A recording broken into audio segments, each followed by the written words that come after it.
Hello. Good morning. Ileana, are we good? Okay, we're good. All right. Good morning, everyone. Welcome to Kidquake. Before we get started, let's get our bodies ready to listen. So turn our voices off. Remember to keep our hands and feet to ourselves and get our watching eyes ready and our listening ears ready. We want to make sure that we can hear the authors and that our friends who are watching online can hear as well. So if you could help out with that and being a really attentive and great audience, that would be so great. So welcome. We're so glad that you're here. My name is Becca. I'm one of the co-producers for Kidquake. And we have today here our fabulous authors who will be introduced in a moment. Got to get back to my notes of what I was going to say to all of you. So we just want to, we have a few people to thank. So we want to thank the Sam Mazza Foundation and the Office of Economic and Workforce Development for sponsoring Kidquake. Thank you for Folio Books. They're selling books out in the lobby today. And teachers, for your information, books today are 20% off for you, just so you know that. Thank you to Books Inc. They lent us some space in their basement so we could store books there this year, and those books that we have here today to give to all of you. So you'll be going home with some books today that your teachers will have or should have soon. And also we want to give, well, thank you to our authors, of course. And finally, a big thank you to San Francisco Public Library for hosting us this year. We're super excited for Kidquake to be back in person. And with that, I'm going to introduce and welcome our MC today. Her name is Hillary, and she's one of the librarians here at SFPL, and she will be running our show. So welcome, Hillary. All right. Good morning. Welcome, everybody. My name is Hillary, and I'm a librarian here at the San Francisco Public Library. I have the best job in the world because I get to plan events and programs for kids just like you, and I get to do so with a lot of other wonderful, talented librarians. So thank you so much for being here today. If you're like me, you love to read books. Raise your hand if you love to read books. Oh, yes, I love to see that. So besides reading books, I love to learn about how authors write books. That's very interesting to me. And today you will meet some fabulous authors and hear about how they write their books, their process, and we hope it inspires you to become authors yourselves. So before we get started, we're going to say a land acknowledgement together. And this is to show our gratitude for the first people that lived in what is now known as the San Francisco Bay Area. So this is a call and response, so you can repeat after me and do the movements. So the first thing we're going to say is, here is the land, and we're going to touch the ground in front of us. Here is the land, and here is the sky. Here are my friends, and here am I. We stand together, hand in hand, and thank the Ramaytush Ohlone, the traditional caretakers of this land. The land on which we like to play. We promise to look after it every day. That was wonderful, thank you. So before I introduce our first author, Becca had mentioned earlier that we're going to be really great listeners for this presentation. One thing I like to do when I see a presentation is I like to put on my listening ears. I keep them in my pocket, and then I put them on. Can you wiggle your listening ears? Thank you. And then another thing I like to do is calm my body. So I'll take a deep breath. If everyone could take a deep breath in through your nose and out through your mouth, and give yourself a big hug. All right, I can tell this is a great group of listeners. So our first author is Seina Wedlick. Seina originally hails from Nigeria, but now makes her home in California. When not writing or working on special projects, Seina can be found exploring or spending time on the beach with her husband and children, who each have several names. She also enjoys visiting bookstores and collecting postcards. Can everybody give a warm welcome to Seina?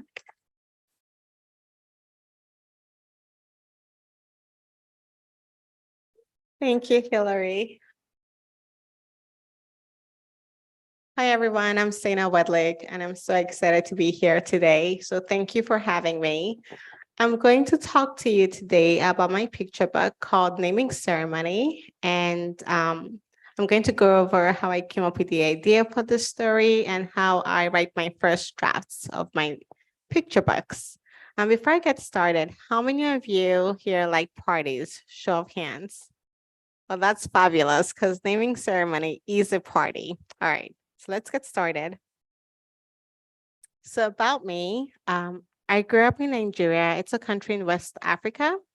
Um, our national dish is called jollof rice. It's a stewed rice dish. It's absolutely delicious, and we have it at every party. Birthday parties, weddings, naming ceremonies. Everyone loves jollof rice. And then I think if you don't like it, we might throw you out of the country, but that's just how that works. And my favorite treat ever are chocolate chip cookies. Anyone? Perfect. All right, we're gonna get along great. So growing up, I always loved books and I would always look for a super secret place to hide and read. And for me, that was under the dining table. We had this huge dining table with lace tablecloth that draped down the sides, and I would crawl under the table and read for hours. I love postcards. I like to travel a lot. I get a lot of inspiration when I travel. And the smallest thing I can bring back from my travels is a postcard. It's small and it has a picture to remind me of the place I just visited. So it's perfect for me. And I love books. I have so many books. And I'm going to take a poll here. How many people think I have less than 500 books? How many people think I have more than 500 books? I have over 700 books. I say over because I stopped counting around 700. And my poor husband, all my books are in cartons in our garage. So we don't pack any cars in the garage. It's just full of books. And sometimes when someone mentions a book, I go, I have that book, but I don't know, it's somewhere in there. So I just have to go to the bookstore and buy a new one. It's not very good. Did I mention I love books? Here are some of the lovely. Of course, if you give a mouse a cookie, it has to be on here. I love cookies. Didn't I say that already? So these are some of the favorite books that I like to read to my kids. And I'm so glad to hear that a lot of you here have read some of these authors. So that's wonderful. I always knew that I wanted to be a writer. I read so many books growing up that I would ask myself questions like, are there really pixies at the bottom of the garden? I don't know. And Blyton says they are. I grew up reading about, magic faraway trees and super secret clubs. And I always knew that I wanted to create something special that other kids could enjoy. And I didn't always think that that would happen for me, but it did. And so I'm going to talk to you about how I come up with ideas and how I get through the first draft of my stories. So once I get the idea for a book, I think about the main character, the best person to tell this story. Once I have the main character, I try to think about the problem they're trying to solve. And I go over any difficulties they might have while solving this problem. I build in some tension to keep it exciting. And then after the problem is solved, we go over what is hopefully good consequences that result in a happy ending. And when I get to the part for naming ceremony, I'll tell you about how I got the idea for this book and how I chose the main character. So ideas, where do I get my ideas? For me, my ideas come from my culture, my traditions, and my own lived experiences. I like to draw stories from myself because that gets me excited, and then I can stick with the story through completion. So traditions, my family has quite a few of those. The favorites right now are family movie nights. We have every Friday night. Anybody else have family movie nights? Yeah, this is a standard in my house, even when it's not Friday night. We have midnight birthday songs, which means on your birthday at midnight, we wake you up. We get calls from Nigeria at exactly midnight. We get calls from England, exactly midnight. Everyone's calling to say happy birthday. You get to wake up and just not go to bed. So that's a fun one in our house. Of course, we have naming ceremonies, which happens when a child is born. It's a rite of passage. All my kids went through this. I went through it. And summer camping trips. Currently, in my house, summer camping trips are currently happening at theme parks, thanks to my husband. I believe in 2 weekends, they're going to be at Gilroy Gardens camping out there. So that's a fun one. My kids love that. So what is a naming ceremony? We talked about parties earlier on. A naming ceremony is basically a tradition that happens in a lot of West African countries and a bunch of countries across the world where when a child is born, family and friends come together to give the child a name. And that's essentially a party for the baby who's just a few days old. So what is a name? A name can be a blessing, a wish, a story. Your loved ones come together and they think of something special that they want you to have. And in Nigeria, many cultures have different traditions for how they name their children. In my culture, one of the more common ones is the first daughter is usually given the name of the grandmother. So it's not uncommon for a lot of cousins to all have the same names. There's also a tradition where if you're a twin, you get a special name. Twins have special names. Are there any twins in the audience? Oh, that's surprising. None, usually. Well, I'm a twin, so there's that. Oh, there you go. So there are just really many different ways that babies can be named. You can be named by your birth order. You can be named by the day of the week. So usually when you say your name, the person across from you knows something about you before you even say something. They might be able to deduce that you're the child that comes after a twin is born. Maybe you're the second child in your family. So names have a lot of really special meanings. So now I'm going to take a moment to read Naming Ceremony to you.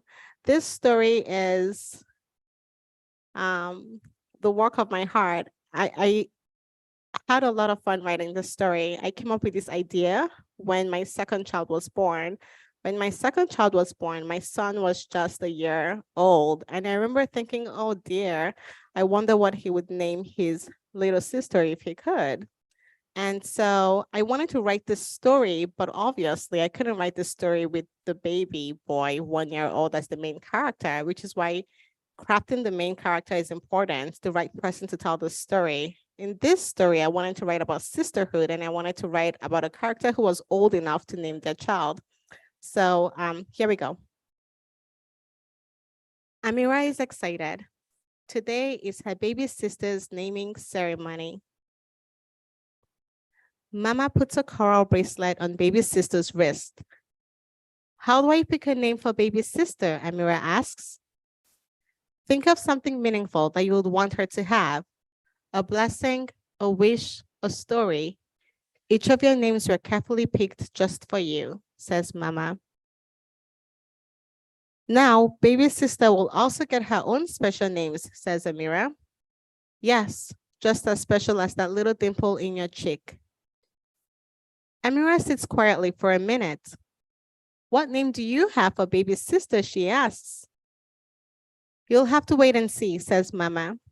We will start as soon as the baby wakes up. When you wake up, little one, I will have the perfect gift for you, Amira whispers. Amira strokes the red coral beads on baby sister's wrist and looks at her own coral beads. Mama also received one when she was a baby. Grandma Nana too. Amira loves all her family's traditions. I want to pause here before I go on to just talk about coral beads. They're really common in Nigeria, and almost everyone wears them at really, really important events. This is a plain coral bead, very similar to the one that Amira and her baby sister have on. And this is a fancy one that's, I don't know, it's strung with gold. This was the one I wore at my wedding. So coral beads they can be as plain or as elaborate as you want them to be. Ding dong, guests. It is Grandma Nana with the cousins. The little twins, Onize and Oricha, run past Amira laughing and giggling. I have a secret on this page that not very many people know.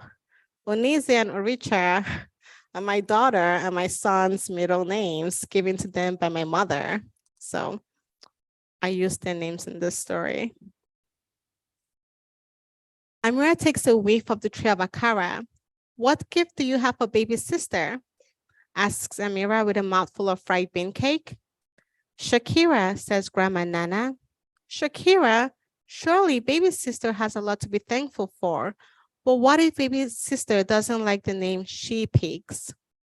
So naming ceremony is a story about Amira and her desire to come up with the perfect name for her baby sister. Thank you for listening.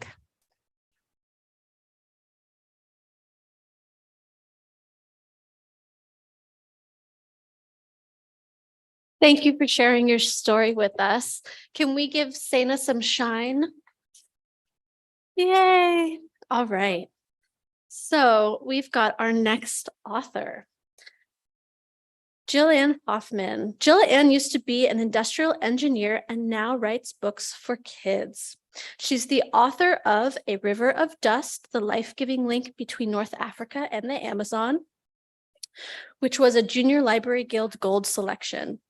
Jilanne has also written 2 board books, Happy Camper and The Honey Bear Hive, and is busy writing more books about our amazing planet. She lives with her family in San Francisco. Can we give a round of applause to welcome Jilanne?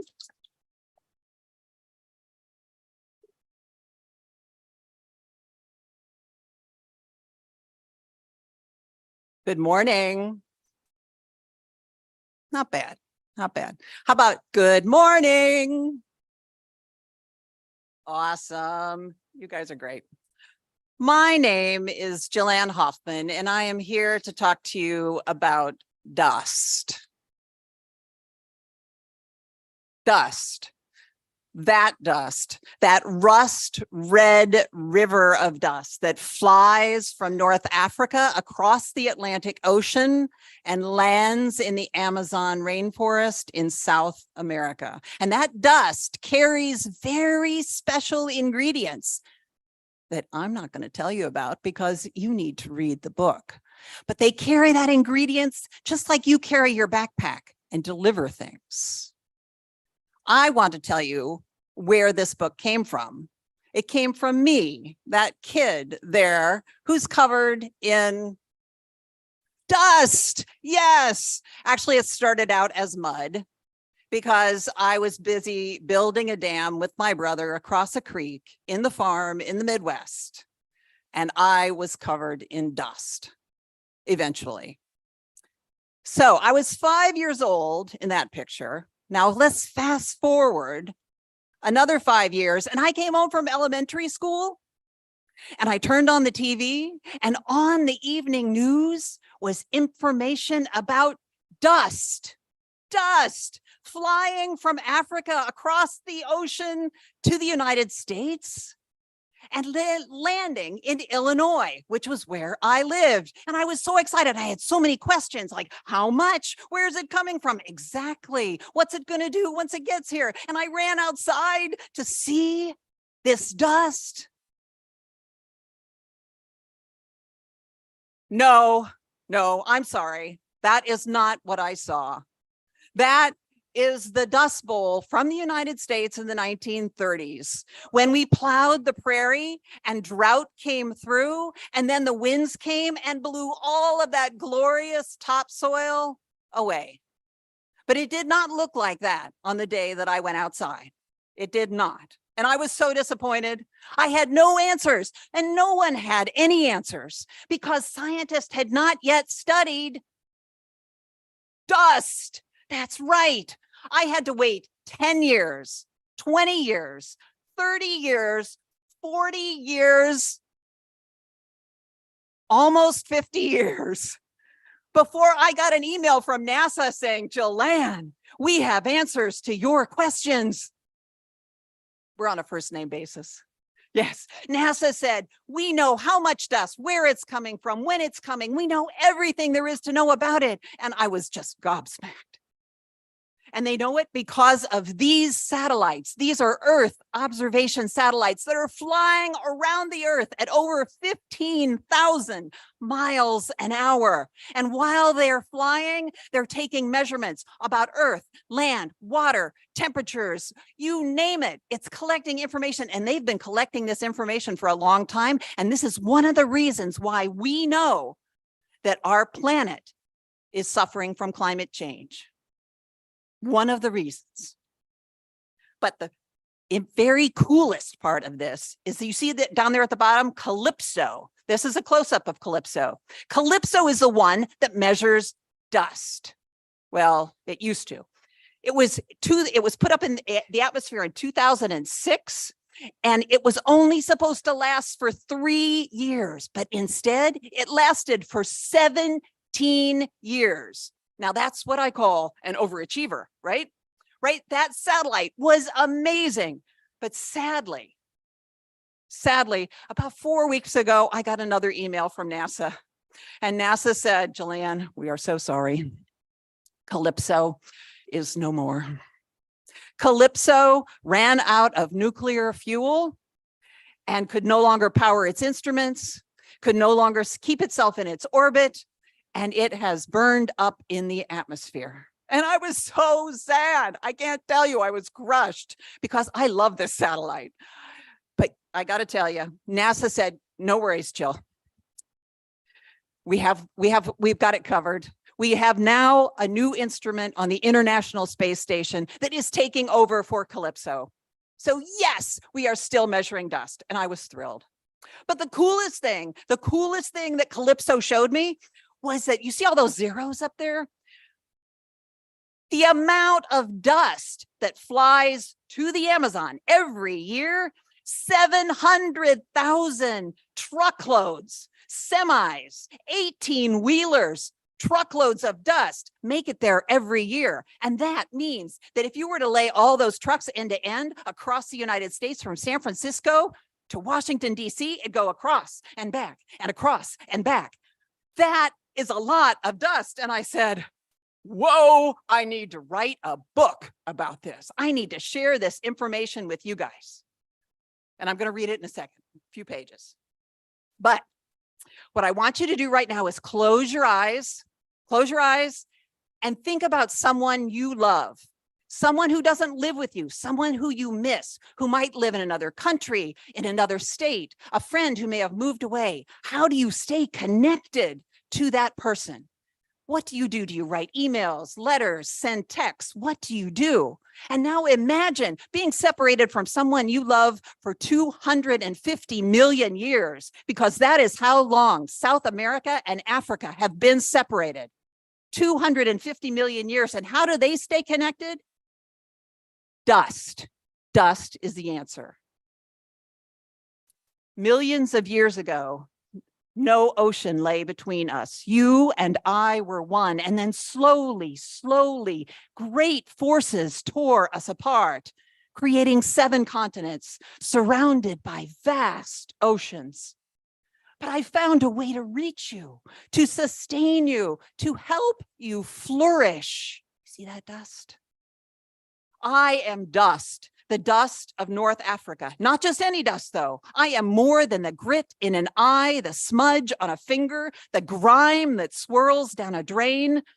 For I connect continents. Do you feel that dust knows that even though it's tiny, it is so important for our planet? It knows. I'm going to let you guys read the rest with your teachers. And I want to talk about the research that went behind this book. You see that stack of papers? That's only half the research that went into this book.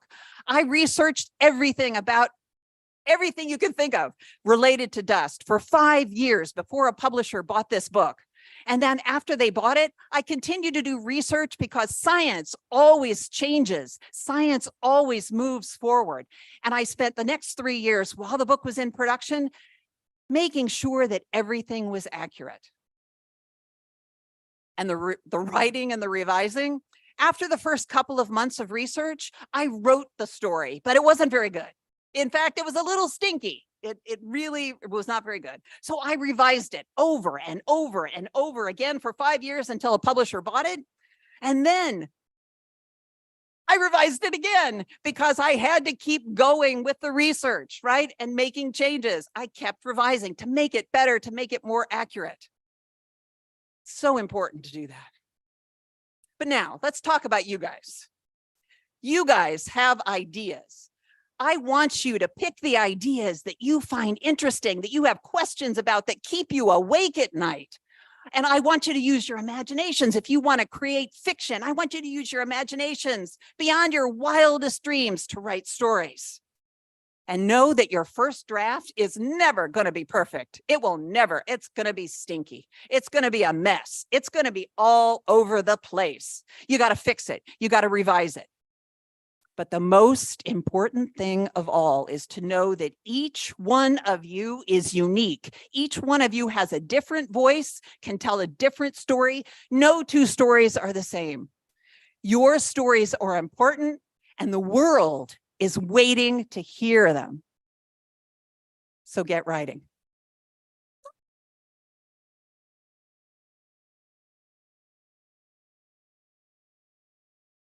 Thank you, Jilanne, for that fantastic presentation. Can we give some appreciation by giving some snaps? Thank you. All right. So we have our final author today, Meera Sriram. Meera is the author of several picture books, including A Gift for Amma, a South Asia Book Award winner, and Dumpling Day, featured in the New York Times. She likes to write about people and experiences less visible in children's books. Born and raised in India, Meera now lives in Berkeley, California. Can we give a round of applause to welcome Meera? Thank you. Good morning, everyone. Good morning. Before I get started, I want to give myself, and I want you to give yourself, some shining dust, okay? So we get the wiggles out now. The shine and the dust combined, we get some shining dust. Okay, so ready? My name is Meera, and I'm a children's author. I write for kids like you. And this is my most recent book, A Garden in My Hands. Before I get started with Garden in My Hands, I want to talk a little bit about where did I grow up, who am I, what do I do, what are the kind of stories I like to tell, all of that. So let's first get the embarrassing stuff out of the way. That's me, your age, in elementary school, giving a speech in school. That's at a birthday party. And that's my family now in Berkeley. That's my husband and my 2 kids in college and high school.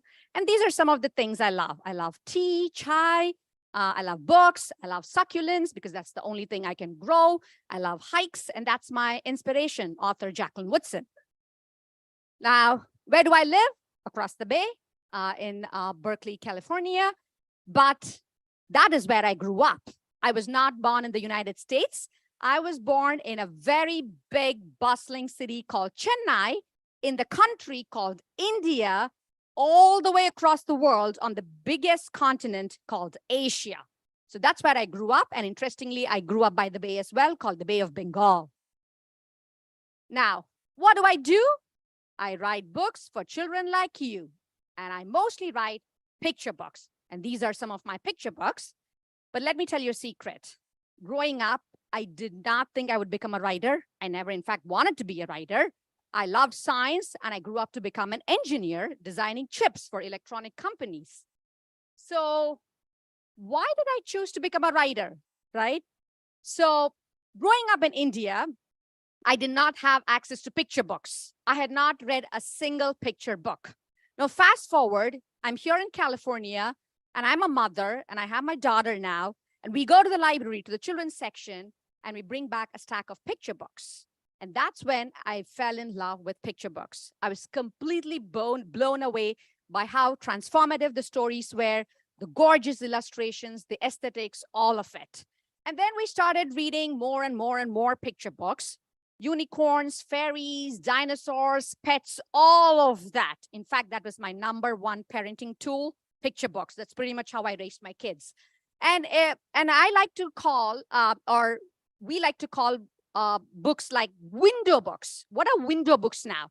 Window books were what my family read first, right? All the picture books that open up the world to us about people that that did not look like us, about life in the United States, experiences that I had never had, foods that I had never eaten, which was great. Window books are so important because they open up new worlds to us. But what I missed was mirror books for my family. Now, what is a mirror book? You look at yourself in the pages of the book. So stories that reflected the kind of experiences that my family was having, right? About people and families that came from a different country to America. What about the families that were speaking languages besides English at home? What about people that look like me or kids that look like my own kids, be it the color of our skin or the color of our hair? So I started noticing that our stories were missing in the books that we were reading. And this bothered me so much that I decided to quit my job as an engineer and start telling our stories. But that was not easy. It was a long, bumpy road. I did not know how to write picture books because I was an engineer before. So it first started with dreaming, of course, daydreaming a lot, imagining myself being an author, imagining that my books were in bookstores, imagining that I was standing in front of a big crowd of kids talking about my stories.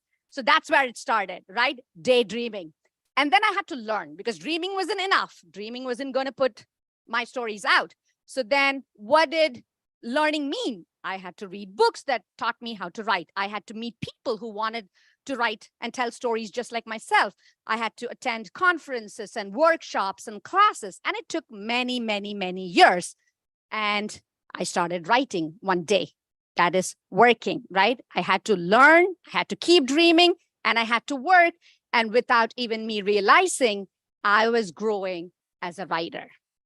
So every time I get an idea now, I make a note. I start a draft. So that's like a very rough idea of the story, or it's the story, but in very like with lots of mistakes, lots of errors. It's not the way I want to tell it in the beginning. It's just a rough draft in the beginning. And then I start revising. So revising is a very important stage. That's the stage the story really takes form and shape, right? I'm fixing all my errors. I'm making changes. The story has some, the story arc keeps changing here and there. So I sort of figure out the story myself, the plot myself. And then polishing is when I really iron it out down to spellings, punctuations, all of it. And now I have what I call a manuscript ready. And then I work with artists who draw all these beautiful pictures in the picture book. I work with an editor who wants to bring the book out. So we collaborate, we work together, we team up, because honestly, it takes a village to bring a picture book out into the world. And that's my first book that came out called The Yellow Suitcase, out in the world today. So what I learned and I want to share today is that start dreaming and dream big. Imagine yourself doing the thing that you love most. And after daydreaming, work hard. It's okay to make mistakes. It's okay to trip, pick yourself up. It's okay to have failures, but keep at it and never, never, ever give up until your dream comes true. So today I'm here to talk about A Garden in My Hands, my most recent book, which celebrates traditions and family stories. And it's a story about henna. Who knows what henna is? Yeah? Okay, right there, you can see it. That's henna. So henna is a plant, right? It's a shrub. It has leaves and branches and roots and all of that. And if you pluck the leaves and add some water and put it in a blender and grind it into a paste, you can fill it into a cone like this, just like your icing, and you can decorate your body parts, primarily your hands, your palm, or your feet. You can draw pretty designs. And what you do is you stay with it. Now, the trick here, the secret here is that the longer you stay, the brighter the shade is going to turn out. So here you can see, I don't know if you all can see, that's henna, right? So this story is about henna, which is a very popular custom or a tradition in many cultures and communities around the world. And this story was inspired by my own life experience of having henna done as a child. So that's my mother, that's my daughter. My mom is doing henna for my daughter. Again, that's me and my daughters, having henna done in our hands. And every time my mom did henna when I was growing up over summer, she would share family stories. We would talk and laugh and all that. And now I pass it on to my own daughter, right? We love henna. We get henna done together and we celebrate family stories. So in this story, there's a little girl who gets henna done by a mom. There's a wedding coming up and the mom is doing henna and sharing family stories and memories from her own past and childhood. And now the girl wants to keep her henna safe because it's just not pretty designs anymore. She's carrying a garden of stories and memories in her palm. And she stays up all night. She doesn't want to smudge a story. She doesn't want to lose a story. And in the end, she attends the wedding with henna. How did it turn out? How bright was it? How beautiful was it? You need to read the story to find out. That's A Garden in My Hands, which celebrates traditions because traditions are very, very important. They connect us to our roots. Now, when I smell henna, it takes me back to my mom. It takes me back to the summer nights in India. It takes me back to my family. And I now share the tradition with my own daughter, who will probably one day pass it on to someone she loves. So henna, A Garden in My Hands, celebrates traditions and it celebrates stories because family stories tell us where we come from. It tells us about our roots. Who are we? Why are we here? And then stories also are very, very, very powerful. So Garden in My Hands celebrates stories and traditions and henna. And hopefully you'll get to read it one day. Thank you so much for having me.